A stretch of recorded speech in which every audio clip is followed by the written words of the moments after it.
هم ښه راغلاست درنو لیدونکو د خپرونې دوام دی. درنو لیدونکو د خپرونې په دې برخه کې راسره بصیر الحق عادل لیکوال ژورنالیست شاعر راسره په خپرونه کې میلمه دی چې هغو سره به د هغو په لیکوالۍ باندې ویل کېږي چې د ژورنالیزم په برخه کې یو ښوونیز مرکز هم لري، همدارنګه په پوهنتون کې استاد هم دی او کتابونه یې هم لیکلي دي. یعنې د علم او ادب د برخې یو کان راسره په خپرونه کې میلمه دی چې د هغو په لیکوالۍ او په دغو مسایلو باندې به خبرې وکړو او راته هم بسو. السلام علیکم عادل صاحب، ستړي مسئ خپرونې ته بخیر راغلی. سهار مو بخیر. ژوندي اوسئ، سهار مو سهار بخیر. تاسو ته او ستاسې د ټلویزیون لارې ټولو هیوادوالو ته که داخل په هیواد کې وي که بهر وي سلامونه او نیکې هیلې. امید دی چې دوی به روغ جوړ وي او خوشحاله به وي. مننه، خیر اوسئ. راځو په علمي فعالیتونو او استادۍ باندې متهم کېږو. لومړی تاسو خپله د ژورنالیزم په برخه کې ډېر زیات کار کړی دی، ویل کېږي چې په کلونو کلونو تجربه لرئ تاسو. راځو د استادۍ برخې ته. څومره وخت کېږي د استادۍ دغه ښکلی مسلک مو انتخاب کړی دی او په کومه برخه کې د هیواد ځوانانو ته زده کړه ورکوئ؟ ډېره زیاته مننه. تقریبا له تېرو 6 کلونو راهیسې په بېلابېلو پوهنتونو کې د استادۍ په سپېڅلې دنده باندې بوخت یم. تر څنګ یې هغه پوهنتونو کې چې استادي مې کړې ده بېلابېلو موقفونو باندې مې کار کړی دی چې د پوهنځي رئیس، علمي مرستیال او تر څنګ یې تدریس هم کو. رشته مې ادبیات دي، د ادبیاتو برخه کې او تحقیق برخه کې مې مختلفو پوهنځیو کې تدریس کړی دی او لا هم دغه برخه کې مخته روان یم. ښه، ډېر ښه. راځو لومړی به یو څو دقیقې په استادۍ باندې تم سو. یو ښه استاد څوک کېدلی شي؟ تاسو خپله په بېلابېلو برخو کې تجربه لرئ، تاسو هغه د ریاست تر کچ پورې دندې ترسره کړي دي. راته وایئ چې یو ښه استاد څوک دی؟ چاته موږ یو ښه استاد ویلی شو؟ مننه. زما په اند تر ټولو ښه استاد هغه دی چې خپل مخاطب که محصل وي که زده کوونکی وي هغه پوه کړی شي او قناعت ورکولی شي. موږ ډېر ښه تکړه استادان لرو، له بده مرغه دوی دغه توان نه لري چې زده کوونکی یا محصل پوه کړی شي، هغوی ته قناعت ورکړي یا یو څه ور انتقال کړي. دا نو مختلف میتودونه لري، مختلف روشونه لري چې څوک څنګه کولی شي خپل محصل پوه کړي. دلته د محصل هغه سویه هم په پام کې نیول پکار دي، خپل مخاطب چې په کومه سویه دی. یو ډېر مثبته نقطه چې ما درک کړې ده هغه د صمیمانه رفتار دی د محصل سره. له بده مرغه زموږ په دولتي پوهنتونو کې دا مشکلات شته. زه خپله دولتي پوهنتون نه فارغ یم چې هلته استادان ډېر دیکتاتوران دي، دومره دیکتاتوران دي چې حتی محصل هغه ظرفیت په ځای دی چې ظرفیت لوړونه وي کې ظرفیت ځپل کېږي. د محصل جرأت او د محصل هغه وړتیا دوی ځپي او محصل نشي کولی چې مخته لاړ شي. نو صمیمانه رفتار تر ټولو یو ښه روش دی چې محصل کولی شي چې ښه زده کړه وکړي. یو فراغت غونډه وه زموږ د پوهنتون، نو یو عناصر یو محصل داسې ناببره راوبله، پوښتنه یې ترې وکړه چې ستاسې تر ټولو بهترین استاد څوک دی؟ نو یو یې زما نوم اخیست، یو د یو بل استاد. بیا زما نه پوښتنه وکړه چې ولې په دومره شپېته اویا استادانو په منځ کې محصل تا ته وایي چې دا غوره استاد دی؟ یعنې محصل هم دوی ناڅاپي راوغوښته، داسې نه و چې مخکې له مخکې پلان شوی و. نو ما ورته ویل چې زما یوازینی هغه روش دا دی چې زه محصل سره ډېر صمیمانه رفتار کوم. باور وکړئ زه چې په کوم پوهنتون کې یم که په ټیټه کچه کې هم یم، د نورو پوهنځیو محصلین راځي زما سره ستونزې شریکوي، په ځای دی چې هغه مسؤلین سره شریکي زما سره شریکوي. وجه یې دا ده چې زه محصل سره ډېره خواخوږي ښیم او محصل داسې فکر کوي چې دا زموږ د کورنۍ غړی دی یا زموږ په ستونزو کې موږ سره شریک دی. دا برخه زه فکر کوم ډېره مهمه ده چې محصل ته ته ډېر جرأت ورکړي، ډېر ډاډ ورکړي، ته یې ځان سره په دغه پروسه کې را شریک کړي.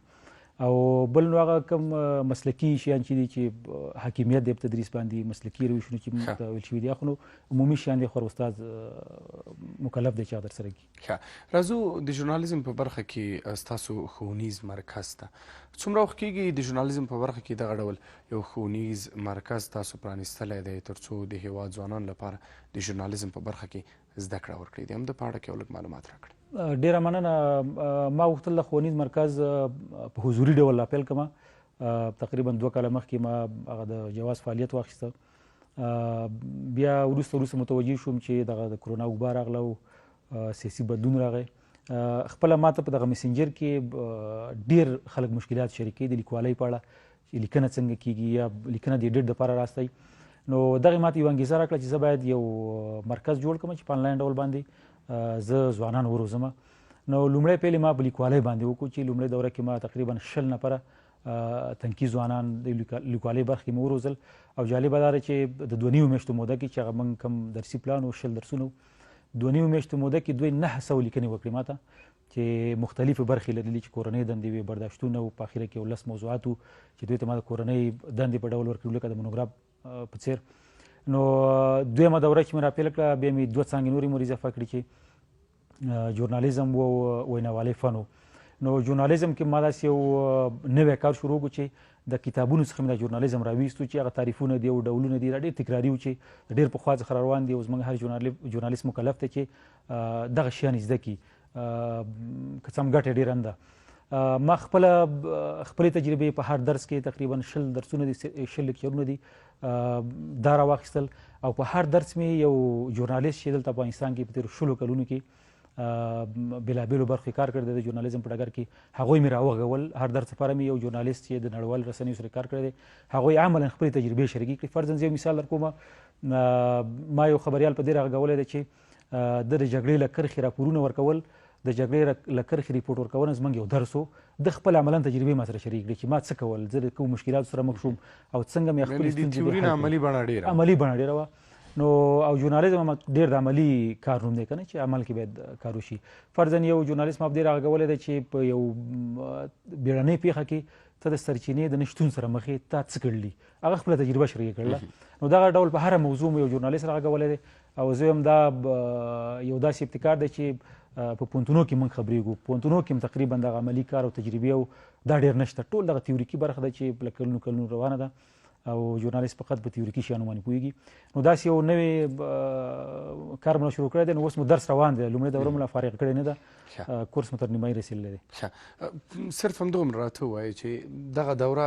څو میاشتنۍ وي که نه کلنۍ ده دا 20 درسونه دي هغه ډېر مهم موضوعات چې دي نچوړ دی د ټول ژورنالیست دا موږ د استادانو سره په مشوره باندې ټاکلی دی نور بیا دوی ته موږ لینکونه هم ورکوو ځینې سافټ مواد هم ورکوو څومره وخت نیسي ټول 2.5 میاشتې 10 هفتې درس دی په اونۍ کې درسونه راځو عادل صاحب ستاسو لیکوالۍ برخې ته تاسو که ووایم تقریبا 10 نه ډېر کتابونه تاسو لیکلي دي او چاپ ته مو رسولي دي ویل کېږي چې په دې وروستیو کې هم تاسو 1-2 کتابونه چاپ کړي له بده مرغه چې موږ سره اوس نشته ده خو خیر په بله خپرونه کې به یوازې ستاسو په لیکوالۍ باندې هم تمسو صرف دومره راته ووایي چې تاسو د لیکوالۍ فن د کوم ځای نه راپیل کله مو راپیل لیکوالي خو ما د ډېر پخوا څخه راپیل کړې ده چې بیخي که ووایم چې بیخي ماشوم وم تقریبا خیبر پښتونخوا کې چې 14 کاله مخکې هلته یوه مجله وه د پیوستون په نامه د افغان مهاجرینو دپاره زه ډېر کشر وم خو دغه لیکوالۍ او کتابت او شاعرۍ سره مې ډېره مینه وه نو لیکنې به مجلې ته کېدلې دغه زده کوونکو ډېرې عادي لیکنې به وي ډېرې په ټیټه کچه ما به املایي غلطي به اصلاح کوله نور په لیکنه نه پوهېدم چې څنګه کېږي املایي غلطي به ما ادارې د خوا مقرر وم او بیا یې موږ ته زه خپله شاګرد وم په دغه یو کورس و نو اول ما پیل په نثر کړی دی بیا هغه نه وروسته نو شاعري پیل شوه تقریبا 2 کاله مې شاعري وکړه او بیا وروسته ورو ورو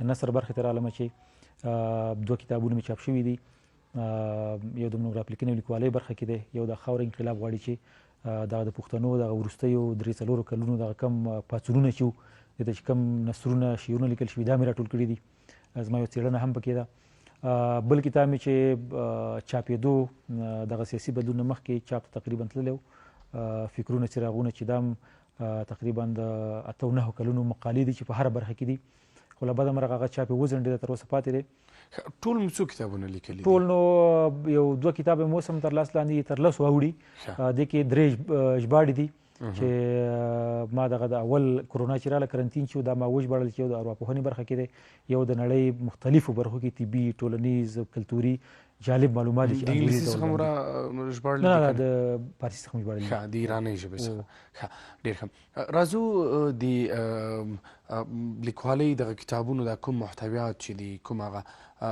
مطالب چې لري په ځان کې ټول مو د ټولنپوهنې په برخه کې لیکلي دي یعنې ټولنیزه بڼه لري که نه سیاسي کتابونه هم شته په دې کې لکه تاسو چې اوس ویلې طبي کتابونه هم شته پکې نه دغه ما چې خپله کومه لیکوالي کړله تقریبا ټولنیزه برخه ده چې په دې کې ډېره برخه ادبیات دي ځکه زما مسلک دی کلتور برخه ده په دغه ټولنیزو ستونزو باندې یا ټولنیزو موضوعاتو باندې مې کار کړی دی.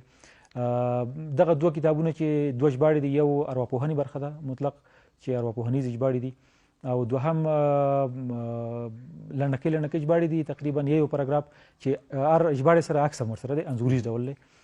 دا په مختلفو برخو کې دي. ډېره برخه یې طبي برخه ده چې هغه دودیزه طبي برخه ده چې ډېر جالب معلومات دي په دې کې، او فرهنګي برخه ده د مختلفو هیوادونو، یوازې نه چې افغانستان، ډېر جالب معلومات مې دغه کې راټول کړي دي. دا تقریبا یو 300 مخه دام کېږي، خو دا هم تر اوسه چاپ شوی نه دی، نو هغه ډیزاین چارې اوس روانې دي. ما خپله کار یې پیل کړی دی. د شاعرۍ راته ووایي. شاعري زما خپل هم ډېره زیاته خوښه ده، او واقعا هم شاعري داسې یو څه دي چې د انسان هغه کله کله د انسان روح پیدازه شي.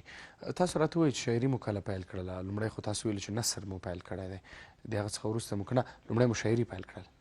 نه، لومړی مې نثر پیل کړ. بیا کله چې موږ خپل هېواد ته راغلو نو بیا مې شعر ولیکي. یوه پېښه شوې وه، هغه پېښې انګېزه ته په کتو سره یو شعر مې ولیکه. هغه شعر مې اوس نو یاد هم نه دی. نو بیا وروسته فرهنګي غونډې شوې او ادبي مجلسونه شو، په دغو کې وروزل شوم. تقریبا 3 ټولګې مې ولیکلې، خو بیا چې متوجه شوم شعر بیخي ډېر و، او شعر نه و، د شعر په نوم یو شی زموږ په هېواد کې ډېر مروج دی. اصلي شعر ډېر کم دی چې واقعي شعر او هنر دی. نو بیا زما کله چې مې علمي فعالیتونه را پیل کړل، لیکوالي را پیل کړه، نو شعر ته مې ورو ورو مخه کړه، او اوس هم لیکو کله کله، خو هغه رقم چې موږ لیکه چې د ورځې یا په اونۍ کې موږ 2-3 شعرونه حتما لیکل. ولې اوس نو هغه علمي فعالیتونه او تحقیق او دغه برخه ته هم دغه شوه. نو دغه د شعر سره یو څه ټکر دی، ځکه کله چې څوک تحقیق ته مخه کوي د تخیل یو څه ځپل کېږي. نو او بیخي ډېر هم دی. زه اکثره وخت چې میلمه شم، زه ما نه پوښتنې کوي ویاندویان، زه ورته وایم شعر لیکم، خو شعر سره مې مینه نشته. نو هغه مینه چې پخوا وه هغه اوس ځپل شوې ده. ما ته خپله دا ډېره جالبه ده عادل صاحب چې یو څوک د شعر ولیکي او بیا د مینه نه لري ورته، ځکه دا شاعري داسې ده چې هغه ډول مینه لري، حتما یې لري. ځینې وخت سړی داسې بلې خواته هم پکې لاړ شي. ستاسو په اند شاعري باید څه ډول وي؟ د وخت شاعري وي؟ ځکه ځینې شاعران موږ لرو له بده مرغه چې هغوی د وخت شاعران دي، او یا هم د شخصیتونو ستاینه پکې کوي. دا شاعري پاتې کېږي تر عمره که نه؟ لکه د پخوا شاعرانو په څیر باندې، لکه رحمان بابا، لکه خوشحال بابا، لکه کاظم خان شیدا، لکه ځینې نور شاعران چې لا تر اوسه پورې شاعري اورېدل کېږي، بلکې کتابونو کې وایي خلک ډېر زیات علاقمند دي. بلې، ډېره ښه پوښتنه مو وکړه. شاعري زما په اند موسمي شاعري یا د وخت شاعري دا نه ده ښه، ځکه دا ډېر زر له منځه ځي. ښه شاعري هغه ده چې تر ډېر وخت، تر پیړیو په یو ټولنه کې پاچاهي وکړي. لکه تاسو چې مثال ورکړه، اوس خوشحال خټک چې تقریبا 3 پیړۍ کېږي چې هغه تېر شوی دی، ولې اوس هم هر شعر نوی دی او داسې فکر کوي لوستونکی چې همدا اوس یې لیکلی دی، زما دپاره یې لیکلی دی که نه. نو له بده مرغه زموږ ټولنه کې شعر هم ډېر دی. ما چې مخکې ویل زما شعر نه خوښېږي، یو لامل هم دغه دی چې شعر ډېر شوی دی. دلته تفکیک د شعر او د نظم ترمنځ هم سخت شوی دی. شعر ډېر یو اوچت څه دي چې په هغه باندې پوهېدل، لیکل، دا ډېر سخت کار دی، او هر څوک نشي کولی چې واقعي شعر ولیکي، او هغه ځانګړنې چې د شعر دي او هنریت پکې وي هغه ته رسېدل یو څه سخت دي. ولې دا که ریاضت وشي، کار وشي، یو څوک پې ځان پوه کړي، بیا کېدلی شي. ډېر خلک زموږ ټولنه کې د شعر په نوم نظمونه لیکي یا عادي خبرې لیکي چې هغه ته شعر وایي. ولې شعر یوه بله نړۍ ده، عادي خبرو ته موږ شعر نشو ویلی. نو که دا شاعري وشي چې د هر وخت یا د هرې زمانې غوښتنې پام کې ونیول شي او په دې شاعر پوهېږي، ځکه شاعر یوه داسې نړۍ ویني چې عادي خلک یې نه ویني. ښه عادل صاحب، راځو که چېرته ستاسو خوښه وي یو شعر راته واوروئ، بیا به ځو چې بله برخه هم پیل کړي. ښه مننه. شعرونه مخکې چې مو یادونه وکړه ډېر دي. یو شعر ډېر پخوانی چې 94 کې مې لیکلی دی، 1494 کې مخته راغی. زه به یې ووایم: څومره راګیر دی ارمانونو کې ژوند، په څو زخمی وختونو کې ژوند، بس چېرته ځان له دې خلکو لرې، زړګی مې غواړي زیارتونو کې ژوند. ستا لوپټه له اوښکو وچه نه شوه، زه هم کوم، ستا لوپټه له اوښکو وچه نه شوه، زه هم کومه په دردونو کې ژوند.